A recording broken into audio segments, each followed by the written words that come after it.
నమస్తే మిత్రులారా, నేను Prabhakar Venavanka. Welcome to news line Telugu. రాష్ట్రంలో ఒక కొత్త వింత పరిస్థితిని కొన్ని నెలల కింద మనం చూసినాం. ఎప్పుడూ లేనట్టుగా దేశ చరిత్రలో మొదటిసారిగా పోలీసులు రోడ్డెక్కారు. యూనిఫామ్ సర్వీస్లో ఉన్నవాళ్ళు, అసలు ధర్నాలు రాస్తారోకోలు చేసేటోళ్ళను అడ్డుకోవాల్సిన వాళ్ళు రోడ్డెక్కి ధర్నాలు చేసిరు. వాళ్ళ కుటుంబ సభ్యులు, వాళ్ళకంటే కూడా వాళ్ళ కుటుంబ సభ్యులు రోడ్ల మీదకి వచ్చి మా భర్తలను మా బిడ్డలను కాపాడండి, వాళ్ళ జీవితాలు ఆగమైపోతున్నాయని చెప్పి వాళ్ళ భార్యలు, వాళ్ళ పిల్లలు, గర్భిణీ స్త్రీలు కూడా వచ్చి ఆ రోడ్ల మీద ధర్నాలు చేసిన పరిస్థితి చూసినాం. సెక్రటేరియట్ ముట్టడించిన పరిస్థితి చూసినాం. దాదాపు 70 రోజులు దాటిపోయింది ఈ ఘటన జరిగి. దాదాపు అందరు మర్చిపోయారు దీని గురించి. అసలు ఏమైంది? బెటాలియన్ కానిస్టేబుల్ అని అప్పుడు కొందరి మీద కేసులు పెట్టేసిర్రు, ఎత్తేస్తున్నామని చెప్పిర్రు. అక్కడి వరకు పబ్లిసిటీ అయిపోయింది, చేసుకున్నారు. ఇటు గవర్నమెంట్ కూడా మేము మళ్ళీ కొందరిని విధుల్లోకి తీసుకుంటామని చెప్పడం, ఇదంతా జరిగిపోయింది. కానీ ఒక 39 మందిని సస్పెండ్ చేసిర్రు, ఒక 10 మందిని డిస్మిస్ చేసిర్రు. అంటే వీళ్ళందరినీ వీళ్ళు ప్రొవోకేట్ చేసిర్రు. వీళ్ళ ప్రోద్బలంతోనే ఆ కానిస్టేబుల్ అందరు కూడా రోడ్ ఎక్కిర్రు, ధర్నాలు చేసిర్రు అని చెప్పి వీళ్ళంతా కూడా ఆ 10 మంది మీద నెపాన్ని వేసేసి 10 మందిని డిస్మిస్ చేసిర్రు. 39 మంది ఈ ధర్నాల్లో పాల్గొన్నారని సస్పెన్షన్ వేటు వేసిర్రు. అప్పుడు ఆ వ్యవహారం అంతా కూడా దాదాపు అందరు మర్చిపోయారు. కానీ ఆ 10 మంది కానిస్టేబుల్ ఎవరైతే ఉన్నారో డిస్మిస్ అయిన వాళ్ళు ఇప్పటికీ ఈ 70 రోజులుగా తిప్పలు పడతానే ఉన్నారు. వాళ్ళకి ఏం చేయాలనో పాల్పోని పరిస్థితిలో. అంటే ఒక పోలీసు ఉద్యోగం వచ్చింది, పోలీసు ఉద్యోగం అంటే ఒక గౌరవంగా చూస్తారు ఊళ్ళలో. ఆ గౌరవంగా ఒక ప్రభుత్వ ఉద్యోగం వచ్చిందని ఆ స్థాయిలో ఉండాల్సిన వాళ్ళు ఆ ఉద్యోగం కోల్పోయి పోలీసులే వాళ్ళ మీద కేసులు పెట్టి వాళ్ళ మీదకి ప్రతిరోజు ఏదన్నా కార్యక్రమం జరిగితే, ప్రభుత్వ కార్యక్రమం జరిగితే అడ్డుకుంటారేమో అని చెప్పి వాళ్ళను వచ్చి నిర్బంధించడం, ముందస్తుగా హౌస్ అరెస్ట్ చేయడం, ఇవన్నీ రెగ్యులర్గా ప్రాసెస్ అయిపోయినాయి, రెగ్యులర్ జరుగుతూ ఉన్నాయి. అంటే ఒక గౌరవప్రదంగా పోలీసు ఉద్యోగంలో ఉండాల్సిన వ్యక్తులు ఇప్పుడు అదే పోలీసుల కారణంగా అదే పోలీసులుగా డిస్మిస్ అయిపోయి అదే పోలీసుల కారణంగా అవమానాలు ఎదుర్కొనే పరిస్థితి వచ్చింది. అంటే ఒక 10 మంది వీళ్ళు రెచ్చగొట్టిర్రు అని చెప్పేసి ఈ వ్యవహారం అంతా చేసింది గవర్నమెంట్. కానీ ఎక్కడ కూడా ఒక 10 మంది చేయడం వల్ల రాష్ట్ర వ్యాప్తంగా ఉన్నటువంటి ఉమ్మడి జిల్లాల్లో ఉన్నటువంటి 10 ఉమ్మడి జిల్లాల్లో ఉన్నటువంటి బెటాలియన్ల నుంచి ఎట్లా వాళ్ళ కుటుంబ సభ్యులు, కానిస్టేబుల్ రాలేదు ధర్నాకి, సెక్రటేరియట్ ముట్టడికి, వాళ్ళ డ్యూటీ వదిలిపెట్టి వాళ్ళు రాలేదు.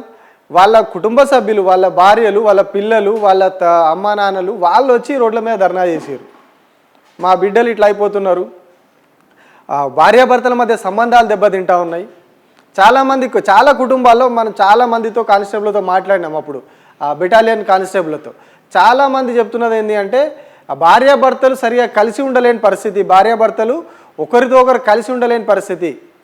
పెళ్ళైన కొద్ది రోజులకే భర్త డ్యూటీకి వెళ్ళిపోతాడు, భార్య ఇంటికి వెళ్ళిపోతుంది, ఇద్దరు ఒక్క దగ్గర ఉండే పరిస్థితి లేదు.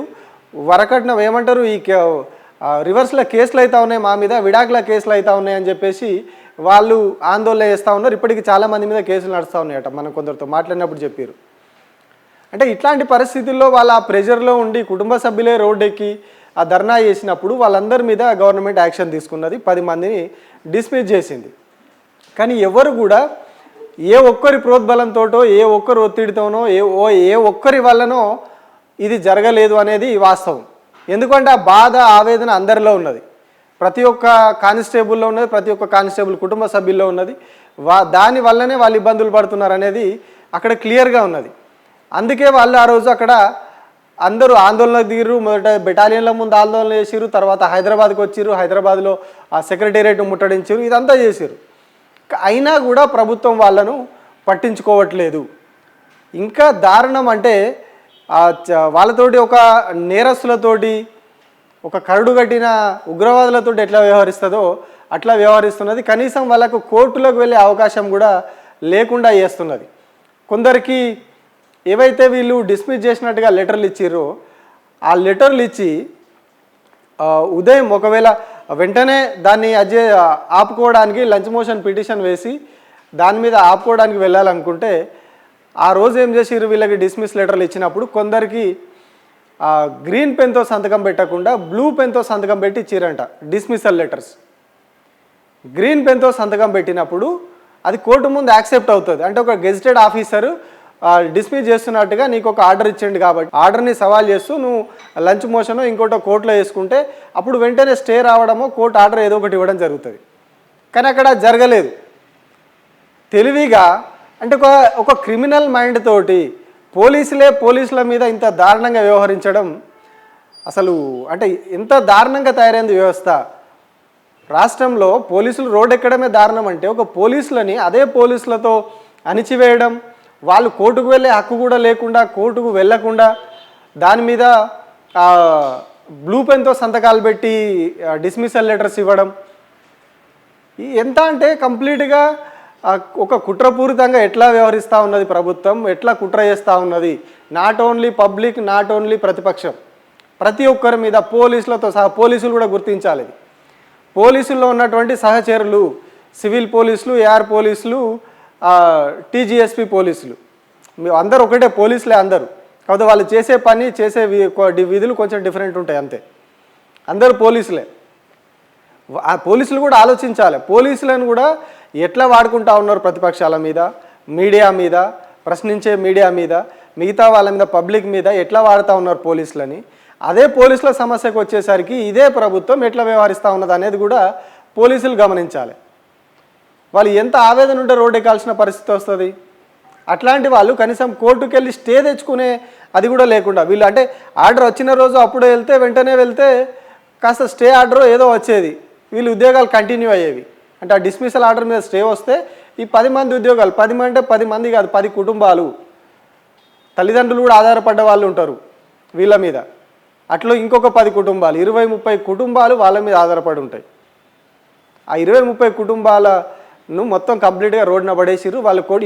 ఇప్పుడు వాళ్ళు కోర్టుకు వెళ్ళొచ్చు, దాన్ని మళ్ళీ కరెక్షన్ చేయించుకొని అది చేసుకొని వాళ్ళు కోర్టుకు వెళ్ళొచ్చు. కానీ ఇప్పుడు ఏం చేస్తుంది, కోర్టు వాయిదాలు వేస్తుంది, ప్రభుత్వ అభిప్రాయం అడుగుతుంది, ఇది అంతా అడుగుతుంది. ఆల్రెడీ వాళ్ళ ఉద్యోగం పోయింది. వెంటనే వేసుంటే వాళ్ళకు ఒక రిలీఫ్ వచ్చేది. ఆర్డర్ మీద స్టే వస్తే కాస్త శాలరీ రావడమో ఇంకొకటో హాఫ్ శాలరీ రావడమో అట్లా ఏదో ఒకటి జరిగేది, కొంత రిలీఫ్ ఉండేది, వాళ్ళకి ఉద్యోగం ఉండేది. కానీ ఇప్పుడు ఏం చేసారు, కంప్లీట్గా డిస్మిస్ ఆర్డర్ వచ్చేసింది, వీళ్ళు కోర్టుకు వెళ్ళకుండా అడ్డుకున్నారు. ఇప్పుడు కోర్టుకు వెళ్తే ఏమవుతుంది, మళ్ళీ దీని మీద వాయిదాలు నడుస్తూ ఉంటాయి. అది 10 ఏళ్ళు నడుస్తుందా, 20 ఏళ్ళు నడుస్తుందా, వీళ్ళ జీవితకాలం అయిపోయేదాకా, వీళ్ళ 60 ఏళ్ళు వీళ్ళ ఉద్యోగ లైఫ్ అయిపోయేదాకా ఆ కేసు నడిచి లాస్ట్కి వీళ్ళు ముసలోళ్ళు అయిపోయిన తర్వాత, ఏజ్ బార్ అయిపోయిన తర్వాత తీర్పు వచ్చినా ఆశ్చర్యపోవాల్సిన అవసరం లేదు. ఇప్పుడు కేసేస్తే ఆ పరిస్థితి అవుతుంది, వాళ్ళ కొత్త ఉద్యోగం వచ్చే అవకాశం కూడా అయిపోతుంది, వాళ్ళ కుటుంబం అంతా రోడ్డున పడ్డ పరిస్థితి అయిపోతుంది. అట్లాంటి దాంట్లో ఇప్పటి వరకు కూడా ప్రభుత్వం ఇంకా దుర్మార్గంగా వ్యవహరిస్తూ ఉన్నది వాళ్ళ మీద. వాళ్ళు అప్పుడు వాళ్ళు గర్భిణీలు వచ్చి హైదరాబాద్లో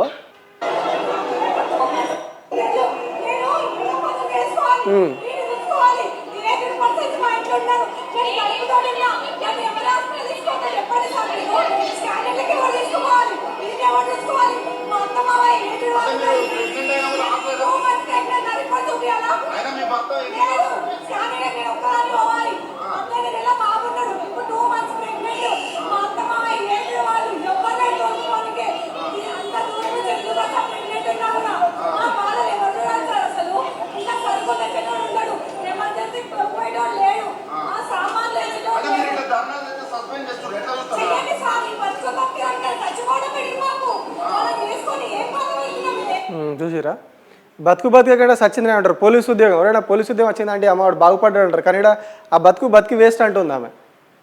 సచ్చున్నాయం ఉన్నది ఇంకా దానికంటే, ఆ పోలీసు ఉద్యోగం కంటే, ఆ చేసేదానికంటే సచ్చున్నాయం అని చెప్పి వీళ్ళు అప్పుడు సెక్రటేరియట్ ముట్టడికి వచ్చారు. ఆమె గర్భిణి, 8 నెలల్లో 7 నెలల్లో గర్భిణి ఆమె. అది ఇంకో చిన్నపిల్లాడు ఉన్నాడు సంఖలో, ఆ చిన్నపిల్లాడిని వేసుకొని వస్తే ఆమెను లాక్కొని తీసుకొని పోయి వేసుకొని అరెస్ట్ చేసిరు ఆ రోజు. ఇట్లా చేసినందుకు 10 మందిని అప్పుడు వీళ్ళు డిస్మిస్ చేసిరు.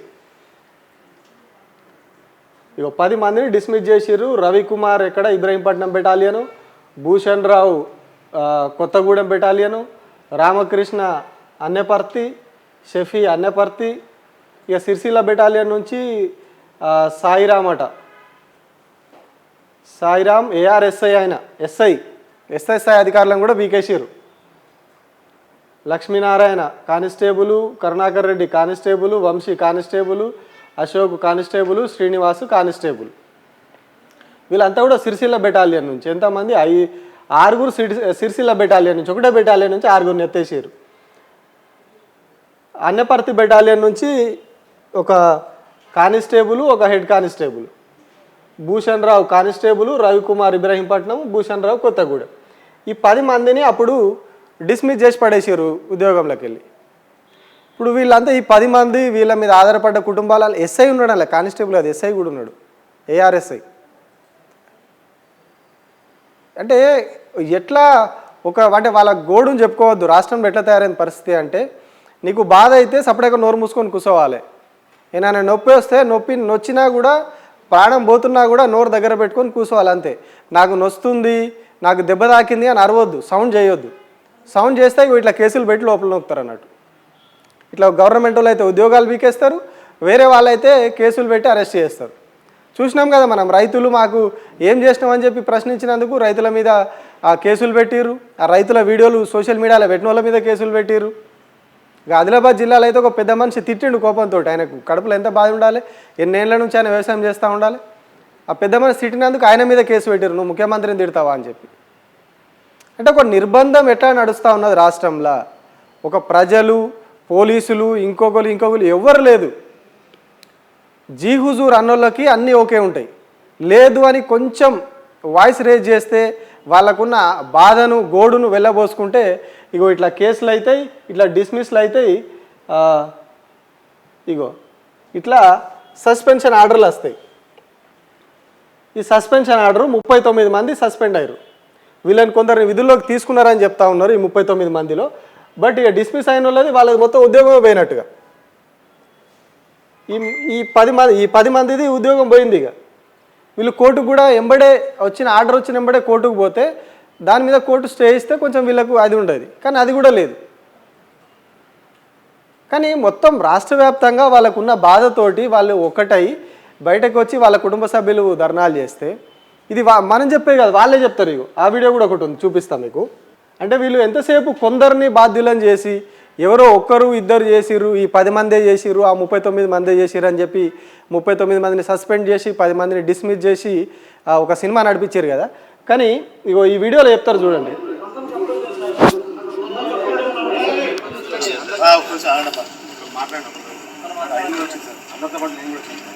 చేస్తే 5 వాళ్ళని పని చేసేయండి సార్, మమ్మల్ని కూడా అందరూ కూడా చేస్తే 5 చేసేయండి, అందరినీ కూడా చేయండి. నేను పార్టిసిపేట్ చేసిన అందరినీ పేరు ఇస్తున్నాను సార్. ఇప్పుడు రాస్తాం, మేము పార్టిసిపేట్ చేస్తాం, భాజపా పేపర్ మీద రాసిస్తాం సార్. మమ్మల్ని కూడా చేసేసాం ఎంత తప్ప వాళ్ళ 5 చేసింది కదా. వాళ్ళ 5 పాటు మా అందరూ పాల్గొన్నాం. అందరూ టోటల్ అందరం రాసి పేపర్ మీద, భాజపా పేపర్ మీద రాస్తాం. మేము కూడా పాల్గొన్నాం, ధర్నాలు అనేది మేము ఇప్పుడే రాసిస్తాం సార్. మమ్మల్ని కూడా అక్కడ ఏం చెప్తుండ ఆయన, ఏ ఒక్కరో చేసింది కాదు అది, ఎక్కడ కొత్తగూడెం బెటాలియన్ అనుకుంటా, ఏవో ఒక్కరో చేసింది కాదు అది, అందరూ కలిసే చేసినాం మేము. వాళ్ళు అంటే కొందరిని వాళ్ళకెళ్ళి సస్పెండ్ చేసిర్రు. అదే బెటాలియన్ నుంచి భూషణ్ రావు అనుకుంటా ఒక అతన్ని అక్కడ నుంచి డిస్మిస్ చేసిర్రు. సో వాళ్ళ కొందరిని ఎట్లా తీసేస్తారు మీరు, వాళ్ళని ఎట్లా డిస్మిస్ చేస్తారు, మేము అందరం మా హక్కుల కోసం కొట్లాడితే మీరు ఎట్లా కొందరి మీదనే చర్యలు తీసుకుంటారని చెప్పి వాళ్ళంతా కూడా ఏకమై లొల్లి చేసిర్రు. అక్కడ లొల్లి చేస్తే అక్కడ ఏఎస్పీ ఎవరు ఆయన సివిల్ ఏఎస్పీ లోపలికి పోయిండు, బెటాలియన్లోకి పోయిండు. బెటాలియన్లో వాళ్ళు గొడవ చేస్తే అంటే అక్కడ లోపల లొల్లి, వీళ్ళు ధర్నా కూర్చుంటే దాన్ని కంట్రోల్ చేయడానికి కానీ వీళ్ళు లాండ్ ఆర్డర్ కోసం అక్కడ పోయిరంట. పోయినప్పుడు తీసిన వీడియో అది. వాళ్ళు క్లియర్గా చెప్తా ఉన్నారు ఆయనతోటి, ఏ ఒక్కరూ అది చేయలేదు, ఆ 5గురినో 4గురినో మీరు తీసేసుడు కరెక్ట్ కాదు, తీస్తాం మా అందరినీ తీసేయరు, మీ అందరం పేర్లు రాసి సంతకం పెట్టిస్తామని భాజపాతో చెప్తా ఉన్నాడు ఆయన. ఆయన కూడా కానిస్టేబుల్ ఎస్ఐ ఆయన. అంటే ఇది ఒక సామూహికంగా ఒక సమూహానికి ఉన్న సమస్య. సమాజంలో ఎట్లయితున్నాయో వాళ్ళకు కూడా ఆ టీజీఎస్పీ విభాగంలో అందరికీ ఉన్నటువంటి సమస్య, అన్ని కుటుంబాల సమస్య అది. దాని మీద వాళ్ళు రోడ్డు ఎక్కితే సమస్యను పరిష్కరించాల్సింది పోయి, ఇంకా దారుణం ఏంటంటే ఆ ఏక్ పోలీస్ బిగ్ పోలీస్ అని చెప్పింది కూడా ఈ పెద్ద మనిషి ముఖ్యమంత్రి. ఇప్పుడున్న రేవంత్ రెడ్డి ప్రతిపక్షంలో ఉన్నప్పుడు స్పీచ్లు ఇస్తాడు పబ్లిక్లో ఉండి, ఏక్ పోలీస్ అయిందా, నేను వచ్చినాక చేస్తా, కేసీఆర్ చేయలేదు, మరి ఆయన చేయలే అన్నప్పుడు ఈయన వచ్చినప్పుడు చేయాలి కదా, ఏడాది అయింది ఇప్పటివరకు చేయలే. ఆ చేయలేదని వాళ్ళు రోడ్డు ఎక్కితే ఉద్యోగాలు పోయినాయి. చేస్తా అని చెప్పిండు, వచ్చినాక ఏమైంది అని అడిగినందుకు వాళ్ళ ఉద్యోగాలు పీకేసారు. వీళ్ళు ఒక 39 మంది, వాళ్ళు ఒక 10 మంది, 49 మంది ఉద్యోగాలు అది చేసిర్రు. కొందరికి వచ్చినట్టున్నాయి మళ్ళీ ఉద్యోగాలు, డిస్మిస్ అయిన వాళ్ళది అంతే సంగతి. కానీ వాళ్ళు కూడా కోర్టుకు వెళ్ళి స్టే తెచ్చుకోకుండా వాళ్ళను అంత దారుణంగా సంతకాలు పెట్టే దగ్గర స్టాంపులు వేసే దగ్గర కూడా ఇంత క్రిమినల్ మైండెడ్ తోటి ఆలోచిస్తూ ఉన్నారు ఆఫీసర్లు అంటే చూడాలంటే ఇప్పుడు మీ తోటి కానిస్టేబుల్కే మీరు ఇట్లా చేస్తూ ఉన్నారు, తోటి ఎస్ఐకో ఏఆర్ఎస్ఐకో మీరు చేస్తూ ఉన్నారు ఇట్లా. రేపు మీకు కూడా రావచ్చు ఇట్లాంటి పరిస్థితే. వాళ్ళు మీ తోటి ఉద్యోగులే, తోటి పోలీసులే, మీకు కూడా రేపు అట్లాంటి పరిస్థితి రావచ్చు. మీరు ఒక అంటే డిపార్ట్మెంట్ అంటే ఒక భయం ఉంటుంది బయట, కానీ ఇప్పుడు ఇట్లాంటివి చూసినాక ఏమనుకుంటారు, అమ్మ వాళ్ళకే యూనిటీ లేదు, డిపార్ట్మెంట్లో వాళ్ళే సహకరించుకుంటలేరు, వాళ్ళ సమస్యను వాళ్ళే పరిష్కరించుకోలేకపోతున్నారు, బయటకు వచ్చి వీళ్ళు ప్రజల గురించి ఏం మాట్లాడతారు, ప్రజలకు ఏం భద్రత కల్పిస్తారని చెప్పి ఒక ఒపీనియన్ వస్తుంది 100%. అంటే ఎంత అంటే మీకే కొట్లాటలు పెట్టి మీ మీద మీరే ఇప్పుడు ఎవరు పైన ఉన్న అధికారి ఎవరు పోలీసే కదా, ఆయన వీళ్ళ మీద వాళ్ళకు డిస్మిస్ చేసింది, సస్పెండ్ చేసింది వాళ్ళున్న పై అధికారులే, రిపోర్ట్ రాసింది, ఆ పేపర్ ఫైల్ సర్క్యులేట్ చేసింది అంతా వాళ్ళే కదా. సో అంటే ఒక పొలిటికల్గా ఎట్లా ప్రెజర్ వస్తూ ఉన్నది అన్ని విభాగాల మీద, ప్రజల మీద, రైతుల మీద, ప్రశ్నించేటోళ్ళ మీద, ఆఖరికి పోలీసుల మీద కూడా ఎట్లా ఉన్నది అనేది ఇది ఒక బెస్ట్ ఎగ్జాంపుల్. ఇప్పుడు వాళ్ళు 10 మంది కూడా ఏడుస్తూ ఉన్నారు ఉద్యోగాలు పోయి. అంటే ఏదో వీళ్ళు ఇస్తామన్నారు కదా, మేము కాస్త రోడ్ ఎక్కి అడిగితేనన్నా వీళ్ళు కదులుతారేమో చేస్తారేమో అని చెప్పి వాళ్ళు రోడ్ ఎక్కినందుకు వాళ్ళు కంప్లీట్గా ఉద్యోగమే కోల్పోయే పరిస్థితి వచ్చింది. ఇప్పటి వరకు కూడా దాని మీద స్పందన లేదు ప్రభుత్వం నుంచి. సో ఇది అంటే ఒక ఏమంటారు దీన్ని వేధింపులు చేయాలి, వాళ్ళను మాట్లాడకుండా చేయాలి, వాళ్ళని ఇబ్బందులకు గురి చేయాలనేది, ఇబ్బందులకు గురి చేసి వాళ్ళు మాట్లాడకుండా చేయాలి ఎవరిని కూడా, వాళ్ళు పోలీసులు కావచ్చు, ప్రజలు కావచ్చు, మీడియా కావచ్చు, ఇంకోటి కావచ్చు. అంటే గట్టిగా అడిగితే పక్కన పెట్టేయడం, కేసులు పెట్టడం, ఉద్యోగాల నుంచి తీసేయడం, దాడులు చేయడం, ఇవన్నీ ఒక దినచర్యలాగా రోజువారీ కార్యక్రమాలలాగా మారిపోయినాయి తెలంగాణలో. ఇది కూడా అందులో ఒక భాగం. ఇప్పుడు దాదాపు 75-76 రోజులు అవుతా ఉన్నది వీళ్ళకి. ఎప్పుడు ఇది సస్పెన్షన్ ఆర్డర్ ఇచ్చింది,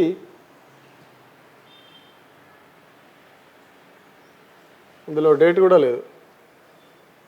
దాదాపు 75 రోజులు అయిపోయింది వీళ్ళకి ఇచ్చి, సస్పెన్షన్ ఆర్డర్ ఇచ్చి, డిస్మిసల్ ఆర్డర్ ఇచ్చి 75 రోజులు అయిపోయింది వీళ్ళకి డిస్మిసల్ ఆర్డర్ ఇచ్చి. సో ఇది అంటే పోలీసులు తేడా లేదు, ప్రజలు లేదు, ఎవరైనా సరే మాట్లాడితే ఉద్యోగాలు పోతాయి, ప్రాణాలు పోతాయి, దాడులు అవుతాయి, కేసులు అవుతాయి. ఇది రాష్ట్రంలో జరుగుతూ ఉన్నది. దానికి ఈ బెటాలియన్ కానిస్టేబుల్ పడుతున్న ఇబ్బందులు వాళ్ళ అరిగోస దానికి బెస్ట్ ఎగ్జాంపుల్.